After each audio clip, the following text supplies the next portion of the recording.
Halo guys, kita lagi melakukan perjalanan wisata ke Pantai Muara Indah. Ini tepatnya Pantai Muara Indah ini terletak di Desa Avia, Kecamatan Gunung Sitoli Utara, Kota Gunung Sitoli. Kalau kita melakukan perjalanan dari Kota Gunung Sitoli, kita menggunakan waktu 30 menit perjalanan karena jaraknya sekitar 15 km. Begitu ketika kita sampai di Pantai Muara Indah, kita bisa merasakan angin sepoi-poi yang cukup menyegarkan. Banyak juga pohon-pohon yang bisa mempromosikan kesejukan yang sangat nyaman. Oke, kita lanjutkan lagi perjalanannya.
Pendapat Anda, Muara Indah ini yang baru dibangun bro oleh pemerintah Kota Gunung Sitoli?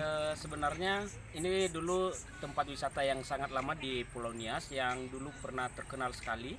Ya. Namun dalam beberapa tahun silam ini sempat ketinggalan Muara Indah ini karena berhubung karena para wisatawan yang beralih ke tempat wisata yang lain, contohnya seperti di Kaliki, oke. seperti di Carlita, di hutan mangrove sana di Sabo. Di Sabo. Jadi dengan terbangunnya ini adalah merupakan tempat wisata yang sangat terpopuler, dan ini baru-baru ini para wisatawan banyak sekali yang datang. Jadi artinya dikunjungin orang, tetapi sekarang sudah mulai ramai. Contohnya di hari-hari biasa. Ini sekarang hari Kamis, para pengunjung sudah banyak yang datang. Iya, tempatnya sudah viral ya di mana-mana ya. Iya. Tapi dan jadi ini juga kita sampaikan kepada para wisatawati yang akan berkunjung bahwasanya di tempat ini sangat aman sekali. Iya. Sejuk. Ya. Jadi boleh juga dibawa pasangan seperti keluarga. Kita apresiasi ya, ini salah satu objek wisata di Kota Gunung Stoli. Tentu dari sisi pembenahan kita masih belum maksimal sekali ya. Kita melihat di sini masih ada bangkai kapal ya, yang mestinya ini Harus dibersihkan untuk ditata ya, supaya wisatawan lokal dan asing atau mancanegara bisa berwisata di tempat ini. Tentu juga kita berharap mestinya ada tempat-tempat para wisatawan, misalnya tempat. Kita berharap ke depan pemerintah daerah juga ikut berkontribusi untuk memperbaiki kembali penataan daripada objek wisata. Lebih di sana juga kita melihat ada pasangan-pasangan yang lagi jatuh cinta. Kalau kita memang kita sengaja ini untuk mengantar para wisatawan kita nanti keliling ya.